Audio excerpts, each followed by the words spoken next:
e uma amostra de DNA tirada do envelope sugeriu que a carta foi escrita por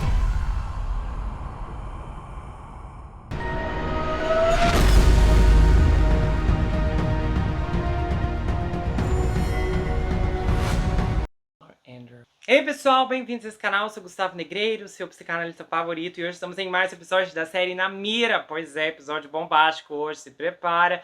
E lembrando que eu quero te falar, se você ainda não assistiu um caso exclusivo que eu tenho aqui no canal, que é do Eric Heider, é um homem que foi enterrado vivo e depois desapareceu. É uma história fantástica. Eu vou deixar o link fixado aqui no primeiro comentário, você vai ficar muito indignado com tudo que acontece. Lembrando que se você ir na página inicial, você pode fazer um tour pelo canal, porque ali estão as playlists, sessões, categorias, de tudo que eu tenho aqui. E nós vamos começar esse caso agora. Em um domingo, no dia 4 de agosto de 2002, Laura Andrews recebeu um telefonema de um homem a 16 quilômetros do seu endereço, com quem Michelle, sua filha, aparentemente estava vivendo.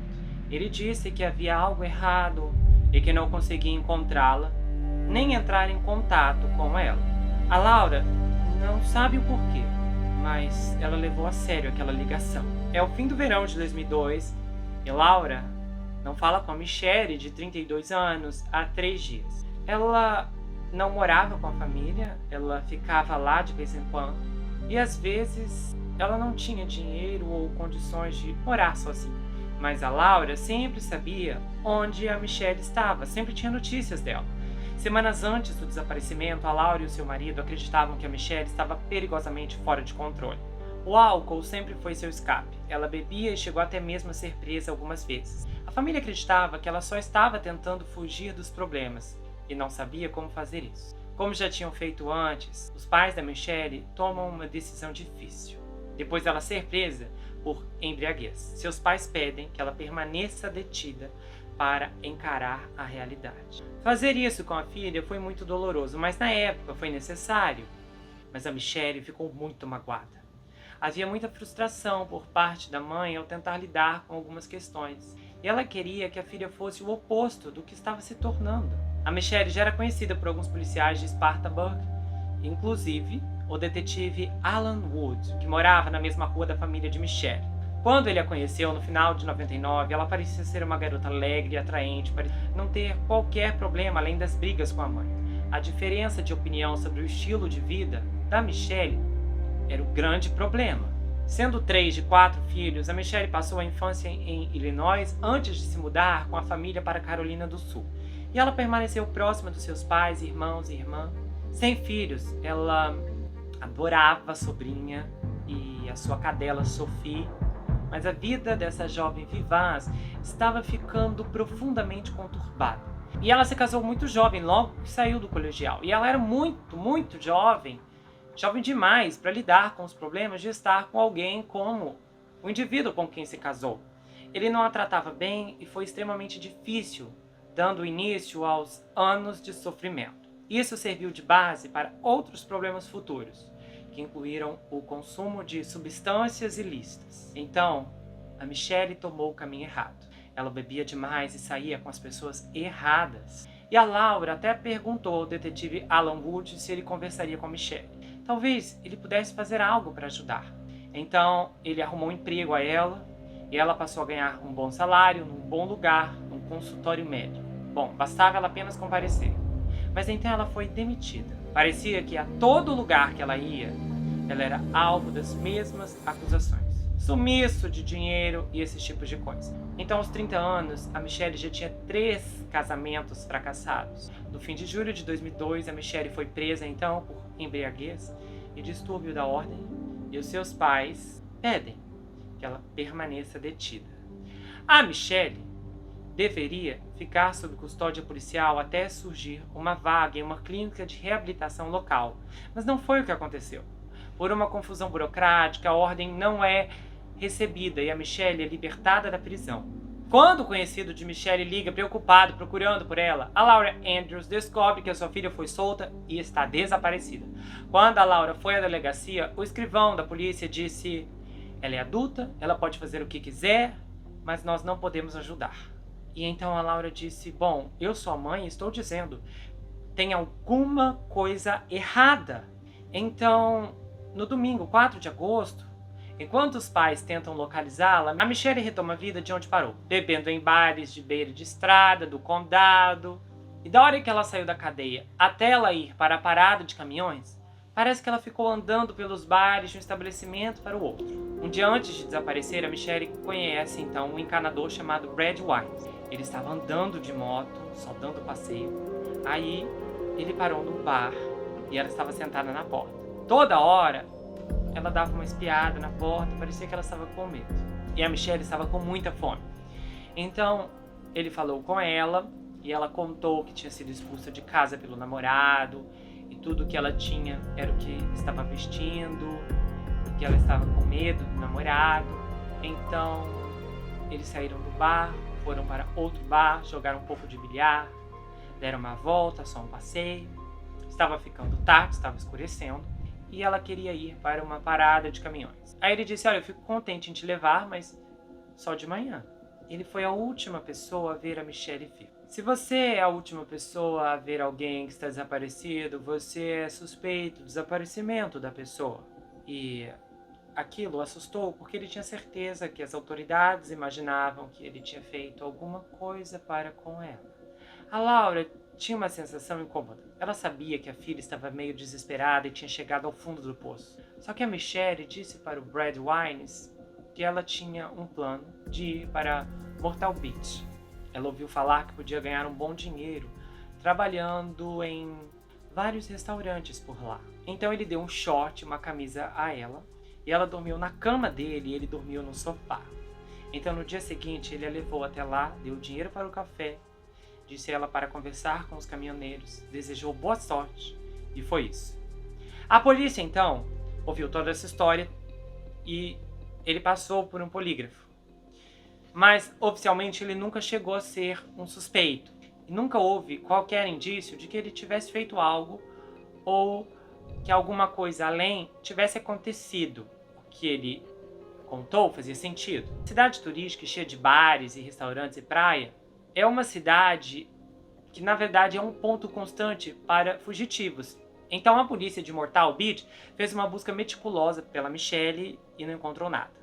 À medida que as semanas passam sem qualquer notícia da Michelle, a ansiedade também cresce. E ela já ficou algumas semanas sem ligar para os seus pais, mas ela acabava sempre ligando para a irmã, a Linda Andrews. No fim, ela sempre queria estar por perto da família, por mais que ela estivesse brava com alguém da família. E a família não sabia o que pensar. Bom, talvez ela esteja brava e não queira falar comigo, mas ela não era desse jeito. Depois de algumas semanas, ela acabava sempre procurando a mãe. A ausência crescente de Michelle também levou o xerife a pensar nas intenções dela. Muitas vezes, quando as pessoas partem, elas levam roupas e escova de dente, mas ela partiu sem absolutamente nada. Ela saiu com a roupa do corpo. Foi só isso. A Michelle também tinha um segundo cachorro e a família disse que ela era apegada demais a ele. Ela jamais abandonaria o cachorro. Então, frustrados, impacientes, os pais da Michelle decidem agir por conta própria. De tempos em tempos, eles saíam para verificar locais onde supostamente a Michelle fora vista. Então, eles receberam ligações dizendo: olha, ela foi vista na praia, na Carolina do Norte. Aí os pais corriam para lá. Ficavam lá por 3 dias, procurando e colocando panfletos, e aparentemente alguém a viu no pier, e eles corriam para o pier. E eles também criaram um site na internet. Depois de 6 meses, a Laura começou a reavaliar o modo como havia lidado com a filha problemática. A Laura também se questiona se uma violação íntima que a Michelle sofreu em 99 contribuiu para o seu desaparecimento. Ela foi atacada por um homem intimamente e ele chegou a fraturar o rosto dela e ele a espancou para valer, e o que ele fez foi completamente inconcebível. Mas ela se colocou nessa posição quando decidiu ir aonde foi. Ela se meteu numa situação de risco. Não foi algo aleatório, alguém que invadiu a casa. Ela foi em locais perigosos, movida por sua bebedeira. E foi o que a mãe disse a ela. A reação da Laura não foi de solidariedade absoluta. Então a Michelle ficou magoada. Naquele ponto ela lamentava, se sentia imprestável, achava que ninguém a amava, que ninguém ligava. Sabe, isso foi um grande golpe em sua autoestima. A Michelle pode ter tido seus motivos para fugir, mas o que a polícia achava difícil de aceitar é que ela desapareceu sem deixar rastros. O xerife sempre achou que, considerando a reputação dela, ela seria presa em algum lugar. Então, de vez em quando, ele olhava a ficha dela para ver se ela havia sido presa. Então, depois de um ano, a família e a polícia não deixavam de se perguntar se a Michelle havia sido vítima de alguém cruel. Talvez ela tenha entrado em algum caminhão ou no carro de alguém que viu sua vulnerabilidade. Alguém que fez alguma coisa muito séria com ela. Ou talvez ela tivesse dito que não devia para a pessoa errada e acabou machucada. Então, mais 2 anos se passam, sem qualquer pista. Nada do que poderia ter acontecido. No verão de 2005, a mídia então relata a história e os esforços contínuos da polícia. Dias depois da exibição na TV, chega uma carta estranha ao departamento do xerife. A carta é anônima, escrita à mão, em um pedaço de papel. E nas anotações, a pessoa que escreveu diz saber onde está o corpo da Michelle. Segundo a carta, ela estava em Landro, no cruzamento da Lake Avenue Drive, perto da margem, enterrada sobre pinheiros a sudeste do lago. A única coisa interessante da carta, na verdade, era a precisão. Ela dava uma direção. Tinha um mapa indicando o local exato. Os policiais e os cães farejadores se reuniram, então, na zona rural, perto da fronteira da Carolina do Norte. Havia uma ansiedade, a sensação de que podia ser dessa vez. E a carta foi muito bem escrita, era precisa, parecia real. Isso assustou todo mundo. Mas os cães farejadores não farejaram qualquer odor. E depois de dias de busca, finalmente a procura foi suspensa. Os investigadores ficam aliviados, mas continuam intrigados com a carta. Uma análise da escrita e uma amostra de DNA tirada do envelope sugeriu que a carta foi escrita por uma mulher, mas a autora nunca foi identificada. A família ficou aliviada e arrasada ao mesmo tempo. Por que alguém faria isso? E o xerife não achava que aquilo havia sido uma brincadeira. Ele pensou que, na verdade, foi alguém que pensou ter descoberto alguma coisa através de poderes psíquicos. Aí depois a polícia achou que a Michelle poderia ter uma ligação com Jonathan Vick, que em 2006 foi condenado outro homicídio no caso. Esse homem eliminou a própria noiva. E ao que parece, eles se conheceram quando ela trabalhava como garçonete. A polícia falou com ele negou qualquer envolvimento com a Michelle. E esse caso não foi pra frente, ele nunca foi oficialmente um suspeito. Então o tempo passa e não há respostas. No ano de 2006, então, os pais da Michelle se mudam para Rock Rill, na Carolina do Sul. E eles então ainda mantêm o número do telefone antigo, na esperança de que um dia Michelle retorne para casa. Um ano depois, no 5º ano de desaparecimento da sua filha, eles reúnem a família em uma igreja para se lembrar dela. E aquele seria o melhor desfecho que poderiam ter dela, sabe? Naquela hora eles pensaram que está tudo acabado e nós, de alguma maneira, precisamos aceitar. Depois de 5 anos, a Laura Andrews encarava a possibilidade de jamais voltar a ver sua filha. E o detetive, amigo da família, disse: olha, Laura, eu estive na polícia por 25 anos e as pessoas me procuram para analisar as situações e, sabe, eu sou obrigado a ser franco. A Laura perguntou: o que você acha, Alan? E ele disse: eu acho que ela faleceu. Os dois, então, concordaram que não havia como a Michelle, com seus antecedentes e problemas, estar em algum lugar nesse mundo sem que fosse detectada pela polícia. A Laura entendeu e concordou. Foi um processo lento de aceitação, mas a Laura Andrews nunca quis realmente perder a esperança. Mas se ligassem para ela e dissessem: achamos os restos de sua filha, ela foi identificada, por mais doloroso que fosse, no fim, ela estava preparada para isso, como qualquer pai ou mãe estaria. E ela disse na época: sabe, eu não quero ir para o túmulo sem saber o que aconteceu com a minha filha, mas se eu for, eu sei que eu a verei no céu. Então, mais um ano se passa. E o detetive William Gary é designado para o caso. Ele já investiga dezenas de casos arquivados de homicídios não solucionados do condado de Spartanburg. E o caso da Michelle Whitaker era um deles. O caso dela foi tratado como homicídio porque eles já tinham certeza que ela havia falecido. E para os investigadores, 6 anos sem qualquer evidência de que ela estivesse viva já era motivo para suspeitarem do pior. Então, para William Gary, o dia 4 de agosto de 2008 começou como qualquer segunda-feira, mas não terminou assim. De repente, ele recebe uma ligação que transforma o caso para sempre. uma mulher do outro lado da linha começa a falar sobre a Michelle. E disse, olha, eu sou do Oregon e eu acho que sei onde ela está. Ela está aqui no Oregon. Aí ele disse, quê? Do que você está falando? E ela falou, olha, nós estávamos aqui fazendo uma busca na internet pelos nossos nomes. E aí alguém sugeriu da Michelle.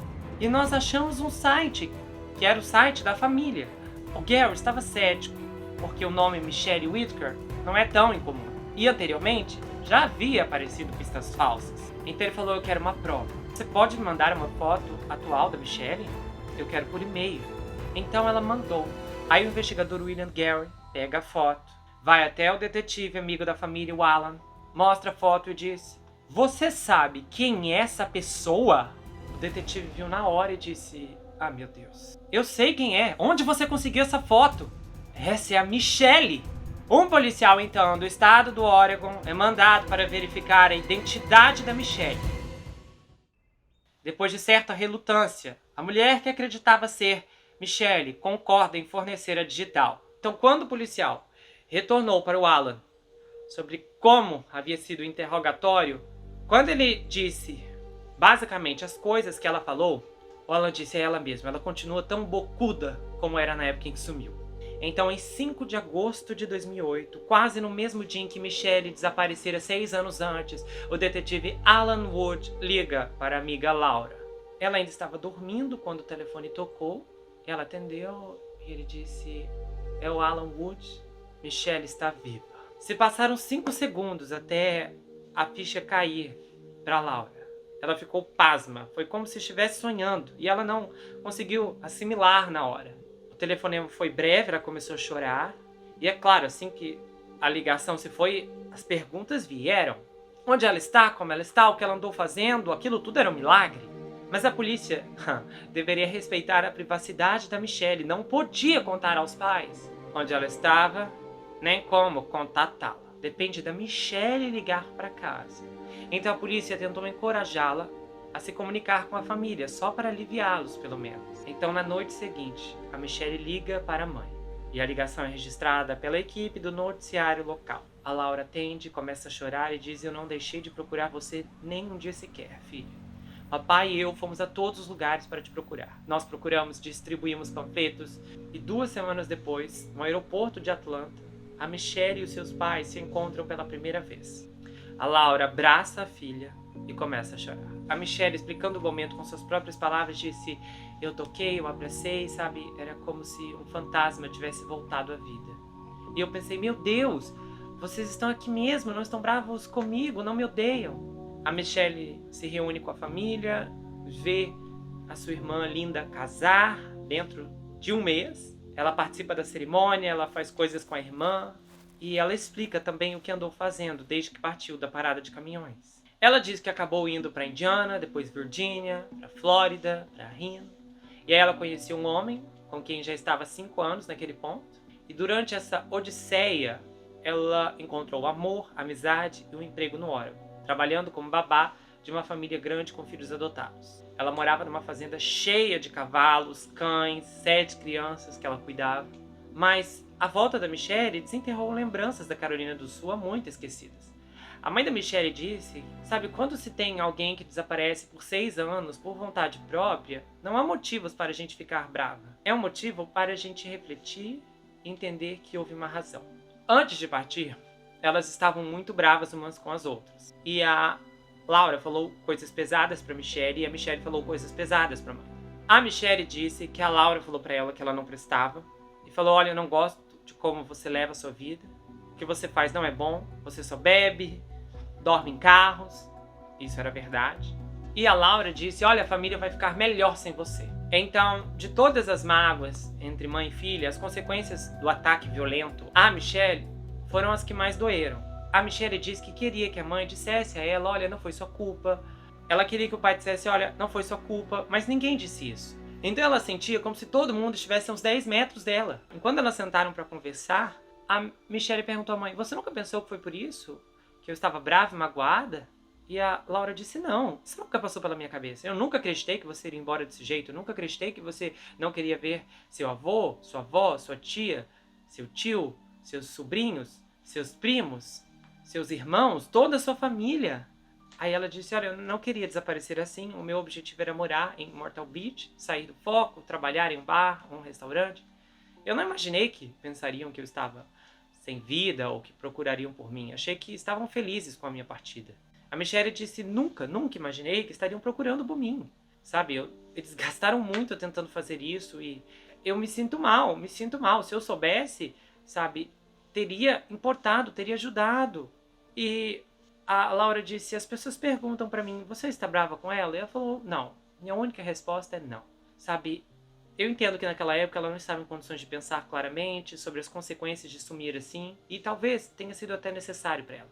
Não importa, o que importa é ter minha filha de volta. Não há nada para perdoar, nem motivo para raiva, há uma nova chance. Talvez os 6 anos tenham sido necessários para curar nossa relação, porque, afinal, apesar das brigas, elas sempre foram muito chegadas. Vários anos se passaram e posteriormente eu soube que elas estavam muito bem, que toda a família estava muito bem e feliz com o retorno da Michelle. Eu fiquei chocado com o desfecho desse caso, perplexo. Eu vou falar bem sério pra vocês. Quando eu pego casos de pessoas desaparecidas, que eu começo a ler, eu não tenho muita esperança para pessoas desaparecidas. Está desaparecido, não voltou. Eu sempre acho que a pessoa está enterrada em algum lugar. Eu sou muito pessimista em relação ao desaparecimento, sério mesmo. Então, eu não esperava mesmo que essa moça estivesse viva. Eu fiquei assim, tão no chão, que vocês não têm noção. É compreensível, assim, pensando racionalmente, de fato, olhando do ponto de vista da Michelle, ela não acreditava que haveria essa procura. E é tão engraçado porque existem tantos casos de desaparecimento em que a polícia sempre diz, olha, é um fugitivo. É um fugitivo e às vezes não é. E aí esse caso em que é realmente uma fugitiva, a polícia bota todo o empenho, toda a procura e ninguém acha nada. E ainda mais curioso e interessante é que foi o site da família que rendeu a localização dela. Então isso é muito os esforços mesmos ali dos envolvidos, da família, acaba fazendo muita diferença, não apenas nesse caso, mas em outros que eu já trouxe aqui, como por exemplo o ataque à Michelle. Eu não discordo totalmente da família, porque eu preciso dizer aqui, eu trabalho com pacientes, tenho vários pacientes, pessoas muito queridas, e além de trabalhar com eles em cima de alguma tragédia, alguma coisa horrível que aconteceu, existem algumas circunstâncias em que o indivíduo, o sujeito, se permitiu chegar até aquele ponto. Ele não queria que aquilo acontecesse, mas ele não chegou ali empurrado. Ele caminhou até aquela circunstância. Então, é preciso reconhecer a sua parte, sua responsabilidade, para que a cura aconteça. Eu trabalho isso com meus pacientes. Sempre eu procuro ver, olha, tem alguma coisa aqui? Qual é a sua parte? Porque, sabe, é diferente. Nós temos, por exemplo, o indivíduo que está andando na rua, que leva uma bala perdida, ele não tem culpa de nada, ele só estava andando, coitado, passeando, andando, indo para o mercado. Ele não tem culpa. Mas uma pessoa, vamos supor aqui, que vai em um lugar perigoso, comprar substâncias ilícitas, e aí de repente começa uma troca de... ele se vê no meio, vai numa hora errada, começa a ter, e aí o indivíduo fica no meio do fogo cruzado, acaba sendo atingido e perde a vida. Você entende que entre as duas vítimas, a que estava andando em um lugar apropriado e a que foi em um local perigoso, a diferença aqui, eu não tenho como dizer, são os mesmos tipos de vítimas. São vítimas? São. Todas são vítimas. Mas existem níveis de vítimas. Existem vítimas que não fizeram absolutamente nada para merecer aquilo, não fizeram nada para permitir aquilo, basicamente não têm responsabilidade nenhuma sobre aquela situação tenebrosa que os afligiu. Mas existem outras vítimas que são vítimas da circunstância, mas não do progresso até aquele ponto. E reconhecer a sua parte, reconhecer onde você errou, é o caminho para a cura. Porque não adianta apenas responsabilizar as outras pessoas. É importante cada lado assumir o seu papel nas escolhas que fez e nas consequências que isso causou. Então a vida que ela vivia não era uma vida fácil para a família. Não era. E eu entendo que de fato a mãe pode ter se irritado muito, pode ter falado coisas que não deveria, não nego isso aqui, mas eu acredito que os dois lados erraram. A Michelle queria apoio em um momento em que algo tenebroso lhe aconteceu, algo que muda a vida para sempre de qualquer pessoa. Claro que há cura, há ressignificação desse trauma, mas para muitas pessoas é difícil de superar. Então, a Michelle literalmente chegou no fundo do poço quando isso lhe aconteceu. E a família não conseguiu ver esse lado porque eles estavam tão fadigados que eles simplesmente pensaram, sabe, mais uma vez, você causou isso. Mais uma vez, você se permitiu chegar nisso. Agora não é o momento de se vitimizar. Então eu consigo entender como os dois lados ocorreram. Não houve um equilíbrio. Eu acredito que ela deveria ser consolada. Aquilo ali deveria ter recebido muita atenção. E é claro, ao mesmo tempo em que ela recebe carinho, amor, ajuda, tratamento, terapia, também há a parte em que ela assume a sua responsabilidade. E não apenas para resolver isso dentro de si, mas para a própria Michelle em questão se perdoar. Porque muitas pessoas carregam culpas e às vezes as culpas elas permanecem como uma bola de neve nos seus ombros. Mas é muito significativo que quando ela foi embora, ela decidiu dar um rumo em sua vida, mesmo que deixando tudo para trás. Então, de fato, coisas boas saíram desse sumiço, o que significa que algumas pessoas precisam se perder para então conseguir se encontrar.